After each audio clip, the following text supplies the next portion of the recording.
Hello and welcome to your daily dose of Satoshi's news. Today's date is Tuesday, the 11th of February 2025, the year BSV comes alive. Experience the best of both worlds today at betbitcoinsv.com, the best casino and sports betting on chain. Have a little flutter in private using the original protocol and genuine Bitcoin. Right, let's see what we got today. Check this out. The I.R.S. is a fraud on the American people. Would you believe it? We've got a little video here saying I.R.S. agents find out the real truth about the Inland Revenue Service. It's a fraud. So we'll have a look at that. Got some great posts here from Code and Light. It says, with the Terranode update now live, the average transaction fee is a mere, I think that's tenth, hundredth, 8,000ths of a cent. That's crazy. So we'll touch on that. Brian Doherty reporting that the Stable Act of 2025 just dropped. So we'll read what that post is all about. Brian Doherty also saying that yesterday's first ever Virginia blockchain demo day at General Assembly was nothing short of impressive. Sounds amazing. Got some posts here from Cointelegraph that I just selected that sort of like caught my curiosity, so we'll go over those. Got some 365 days of Bitcoin history, quite an important data, and then we got the figures as per usual, which we'll go over because I'm always looking forward to them. Right, let's get into it. Greg says he's Satoshi, like a cowboy in the West, riding on the blockchain that they call the very best. 1 million strong, and transactions flying free. Just wait for the Terranode, you'll surely see. All right, here we go. So check this out. This is epic. This is epic. Here we go. I really expected that, of course, there's a law that you can point to in the law book, the code that requires you to file a tax return. Of course there is. Maybe I don't know what it is right then as he was speaking to me, but sure. So naively, I agreed to go off and research it and get back to him. 3.5 months later, I was at that point where I couldn't find the statute that clearly made a person liable, at least not me and most people I know. And I had no choice in my mind except to resign. I had to leave the I.R.S. because I presented evidence that I had accumulated indicating that the agency was violating the law and violating people's rights. And I asked the agency for a response to my sincere concerns. And the answer I got was that they would not respond to my concerns and that they would provide me with the paperwork necessary to tender my resignation. But We the People Foundation for Constitutional Education put a full-page ad in the USA Today on July 7th, 2000. And within the body of that ad was a $50,000 challenge for anyone that could show the law. And to me, $50,000 is a lot of money. So I went after that and did the research based on the fact that I thought, let's put this baby to bed. I'm hearing all these rumors. I'm going to kill 2 birds with 1 stone. I'll answer these people's questions that are asking me, and then I'll win this $50,000. And, based on the research that I did throughout the year 2000 and that I'm still doing, I have not found that law. I've asked Congress, we've asked a lot of people in the I.R.S. commissioners, helpers. They can't answer, because if they answer, the American people are going to know that this whole thing is a fraud. Unbelievable. Unbelievable. Well, it's not actually when you really know what's going on, because they don't need to collect tax revenue for us anyway, because what we're using is securities fraud that they print from nothing anyway. And as Lord Denning had stated, fraud unravels all. That was Lazarus Estates versus Beasley. So everything is a fraud, and they've just found out the hard way. Oof. Right, check this out. Code and Light has said here, Satoshi Observer. This is a website he's just put up. We'll have a look at that in just a minute. It looks pretty great. He said, with Terranode update now live, the average transaction fee is a mere 0.00008. So we've got that's a cent, tenth of a cent, hundredths of a cent, 8,000ths of a cent. 8,000ths of a cent. Its efficiency is unmatched, reflected in a 5-star environmental sustainable goal rating, showcasing a commitment to sustainability and low energy consumption. BSV Doge ready. Check it out. Is Elon Musk. I wonder if you'll see that. So Greg has knocked up a site here and he said, welcome to Satoshi Observer, where we pit the Bitcoin forks against each other to identify who truly embodies Satoshi's original vision. In one corner we have BTC boasting a market price of $97,266, but struggling with only 4 transactions per second and hefty average fees of 98 cents. Their high energy consumption yields a low ESG rating, a 1-star, raising questions about sustainability. In the opposite corner, we have BCH presenting a more favourable $330 price point with a slightly better transactions per second of 0.18. However, their efficiency is still lacking, with cost and energy usage that don't align with the Satoshi ideals. And then there's the champion of Satoshi's vision, BSV. With Terranode update now live, BSV's transactions per second capabilities have soared to over 1 million, while the average transaction fee is a mere 0.08 of a cent.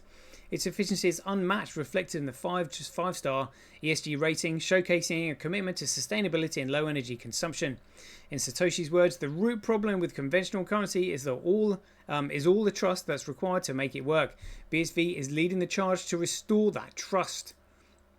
Awesome. And this is the website here. Satoshi Observer.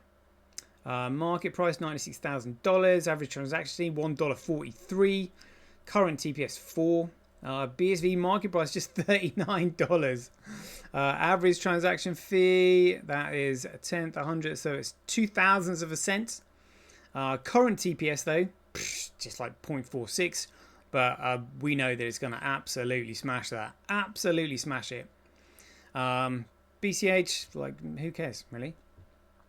But yeah, so we'll keep an eye on that site. A good, nice one there, Greg. Very good, very good. Brian Doherty has said here, the Stable Act of 2025 just dropped, aiming to regulate stablecoins like never before. Only federal or state-approved issuers, banks and regulated entities that are fraudulent in securities fraud, that's outrageous, can issue them with strict one-to-one reserve backing. What, that they just print from nothing? Monthly audits and transparency rules. Oh, they're going to be fuming at that. Look at that, finally the banks being audited. That's hilarious. So where did you get this from? Oh, what, you mean you just made it up? This could spell significant trouble for USDT and DAI, with USDC and bank-issued stablecoins might come out on top. DeFi could take a hit if non-compliant stablecoins lose access to US markets. Oof. There's going to be all sorts of trouble that coming from the banks. So only these bodies, approved issuers, well, they're the ones that have neither the Federal Reserve nor the ECB has ever been audited, ever. And finally it's going to be like, right, so you're buying this stablecoin, where did you get your funds from? Oof, can you imagine? It'd be spitting feathers.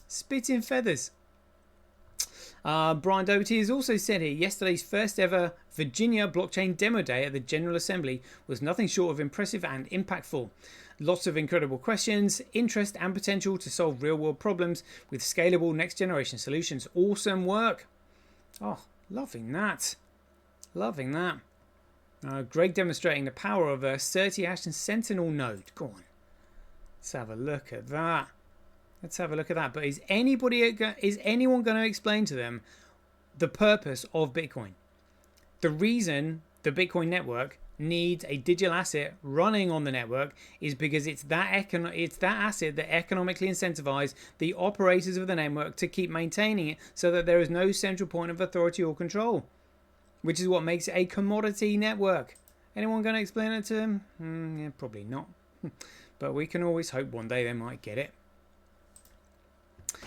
Check this one out. Cointelegraph's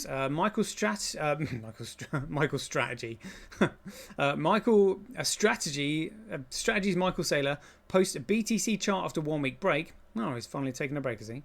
Data from Saylor trackers shows that Strategy is currently sitting on nearly $15 billion worth of unrealized gains on Bitcoin holdings. I'd take that out if I were you. Just be on the safe side, you know. If you just get out your initial investment, mate, then you're safe, you know. Strategy co-founder Michael Saylor posted on a BTC chart typically posted by the tech executive on Sundays, hinting at another Bitcoin acquisition. That's great coin. Oh my god! Following the day after a 1 week break in buying. Death to the blue lines, long live the green dots, the tech executive wrote on his 4.1 million followers on X. According to the Saylor tracker, Strategy currently holds 471,000. See, I mean, it's not even a million. It's not even a million BTC. Valued at approximately $45.3 billion following its most recent purchase of 10,107 BTC on Jan 27th. Yeah, I'm not going to read the rest of that. But, you know, I really cannot be bothered with Saylor's Ponziing. I mean, it's nuts. Buying that shitcoin that he knows doesn't do anything, and he knows it. Check this out. So this is to do with James Howells. UK landfill site containing $768 million worth of a Gradecoin hard drive to close. I wonder if they've already found it and they're just going to nick it off him.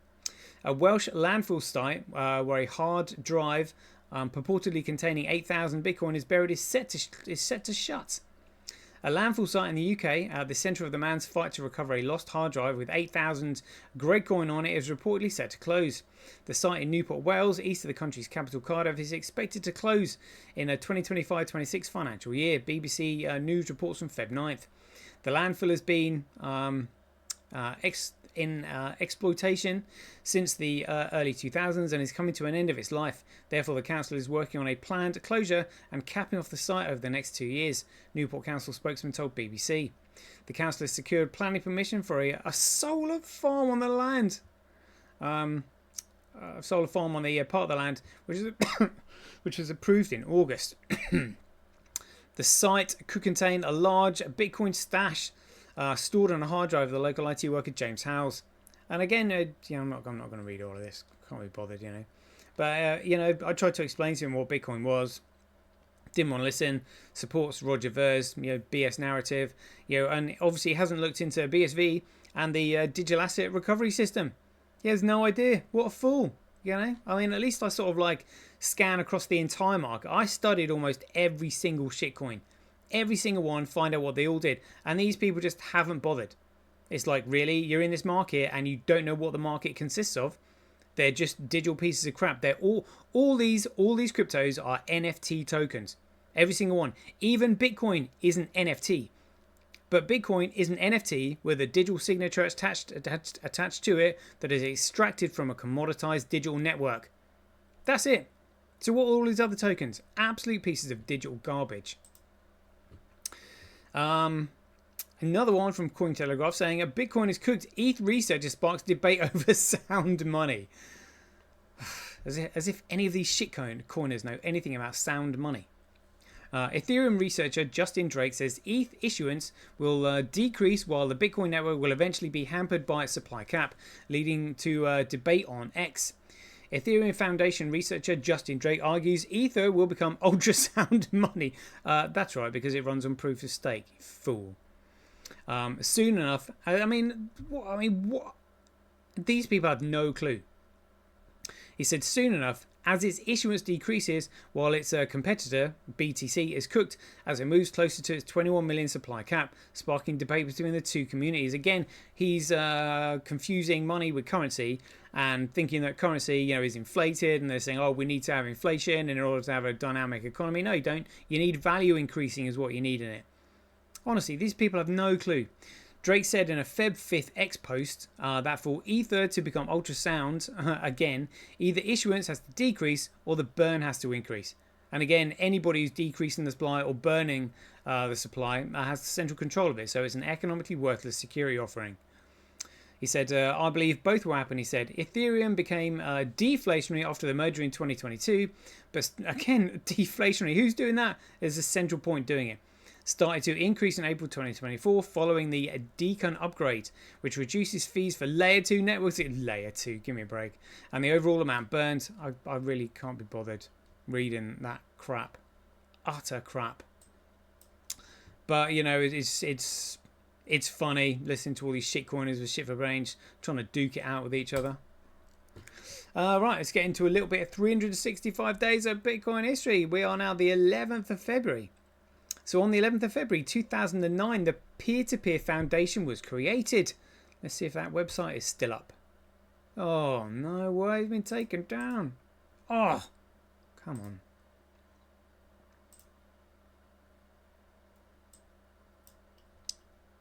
Here we go.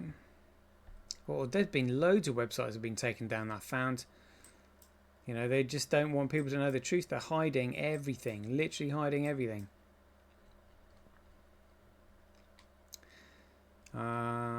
February 11th. So the Peer-to-Peer Foundation was created. Let's have. I think there was. Yeah, okay. Newsbitcoin.com.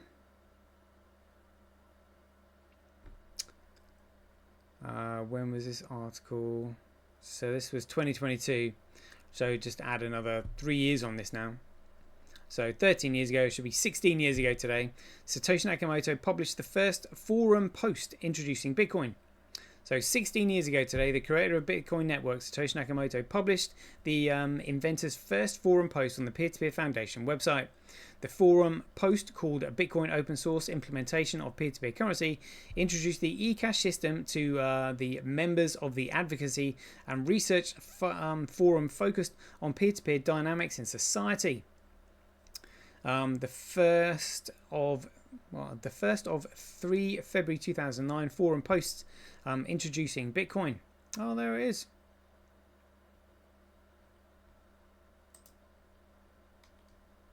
Very cool.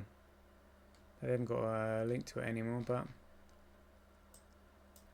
yeah, that's kind of cool. The 11th of February 2009 also. This is a post from Satoshi Nakamoto. He said, it takes advantage of the nature of information being easy to spread but hard to stifle. Check it out. That was posted on bitcoin.org UK site. Ooh, here we go. Loving that quotation there from Craig. It takes advantage of the nature of information being easy to spread but hard to stifle. That is what we need right now, and this is why the New World Order are moving so fast. They can't allow this, because the truth will come out, like tax being a fraud on the American people. 11th of February 2009. The root problem with conventional currency is all the trust that's required to make it work. The central bank must be trusted not to debase the currency, but the history of fiat currencies is full of breaches of that trust. Quote there from Craig Wright. Also on the 11th of February, actually on that feed, it says here on March 7th, 2014, Satoshi Nakamoto wrote, "I'm not Dorian Satoshi Nakamoto." Satoshi Nakamoto added as a reply to the February 11th, 2009 post announcing Bitcoin. So he actually added it to that when he wrote, "I am not Satoshi Nakamoto," on the 11th of February post. So that's how people know it's him. Excellent, excellent. Amazing stuff. Amazing stuff. Right, 17 minutes. Let's have a quick look at these figures then. So we've got Greycoin, $96,000. Bcrash, what a joke. Fisher Price Cash, who cares? Bitcoin at $40. Oh yeah, $39.97, top left there.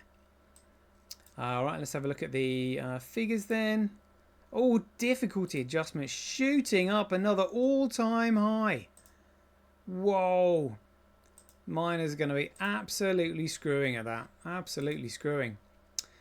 Let's have a look at Bitcoin. So BCH just recovering a little bit, but genuine Bitcoin plodding along solid as a rock. Solid as a rock. Let's have a look at transactions then. Transactions just 8.7%. I mean, nothing there right now. Nothing there right now. But it still represents 1.3% of the entire market. 36,000 transactions over the last 24 hours. We'll cross-reference that with what's on chain. Yep, 38,406. All right. Let's have a look at the data coming through. Tiny amounts of data. 1.8 megabytes, 1.7, 1.87 megabytes. God, tiny amounts. Teeny tiny amounts. Dare I say, I suspect transaction banking. Because now we so these transactions have disappeared, and yet Terranode is just around the corner. We'll see what happens. Watch this space very carefully, which is what we're doing. It's currently 55,000 times cheaper to transact on Bitcoin than Greycoin, mining Bitcoin at a 35% comparable loss. Let's have a look at the politics in the pie charts, because that's where it is. Global hash rate 7 days, global hash rate 24 hours. Oh, Greycoin hash rate. This is looking slightly different. Other miners 3.4. Foundry USA pool almost 30%. Ant pool 13.8. They've dropped down significantly. F2 pool coming up here 11.8. Fire BTC 11. Mara pool 7.64. So I mean, look at that Mara. 7.64. And yet Gorilla Pool has got like 11.64% of close on genuine Bitcoin. And Mara is a massive multi-million dollar outfit. Multi-million dollar outfit. And there's Gorilla Pool. Like, yeah, one of their nodes in the car park. B crash. Other miners 52.8 on there. Let's remind us of the profitability on that again. Yeah, much of a muchness really. There we go. Almost like level pegging again. Yeah.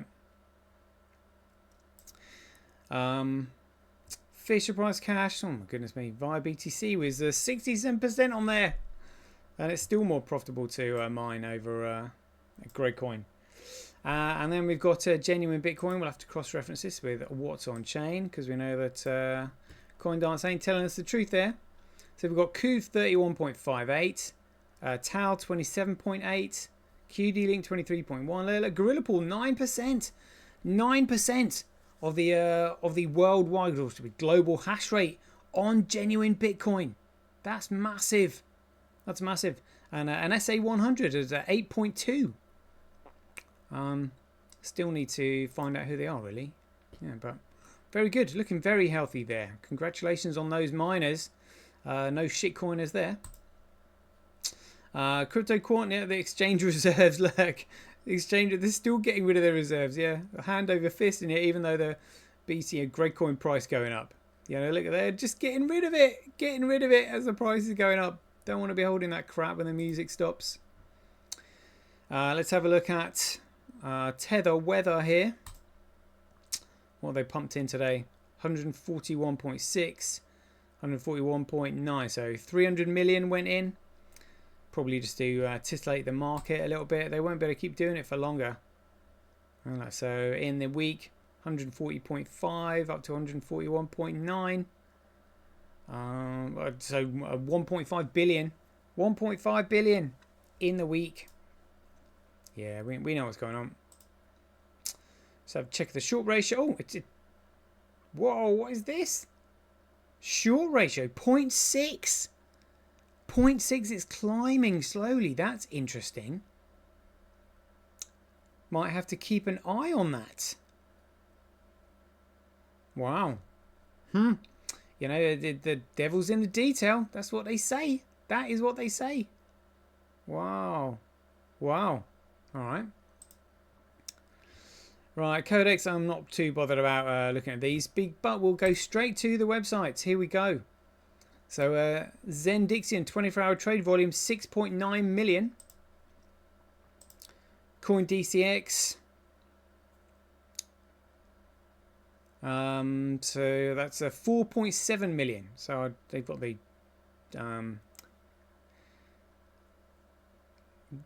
spots wrong there. That should be 4,795,884.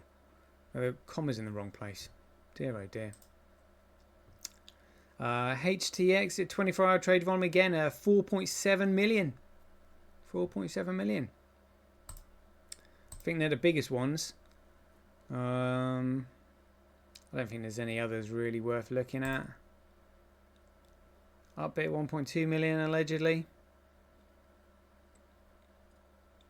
Indox was nowhere near that. Nowhere near that. Let's remind myself once more time.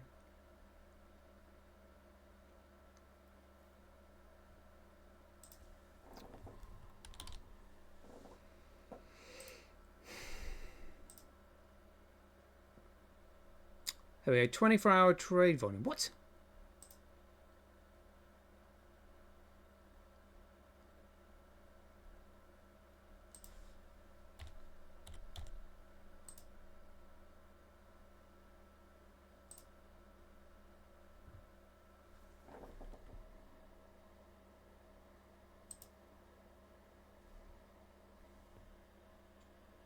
All right, let's have a look at this.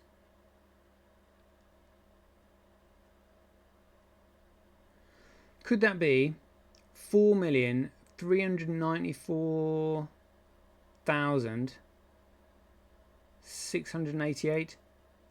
Again, that's only 4.3 million. 4.3 million. Nothing like this 76 million they got there. Like, what on earth? What on earth? Can we go back there?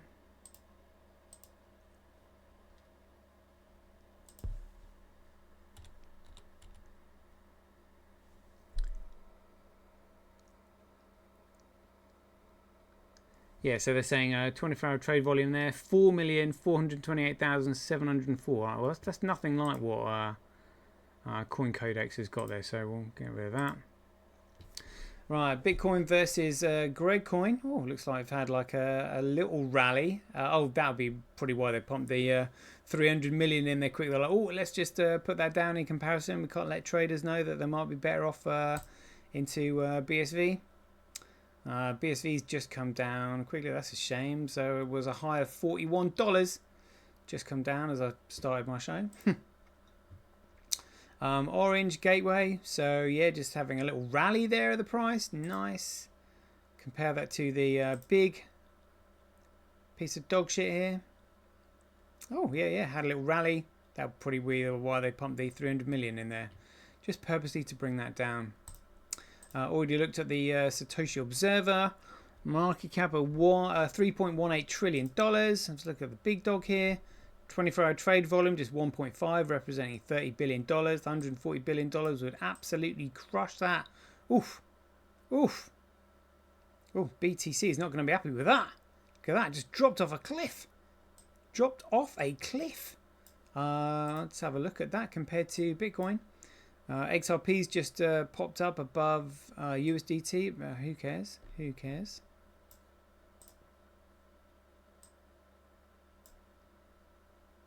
All right, yeah. So BSV was riding high and then coming down a little bit. Yeah, genuine Bitcoin having a bit of a rally there.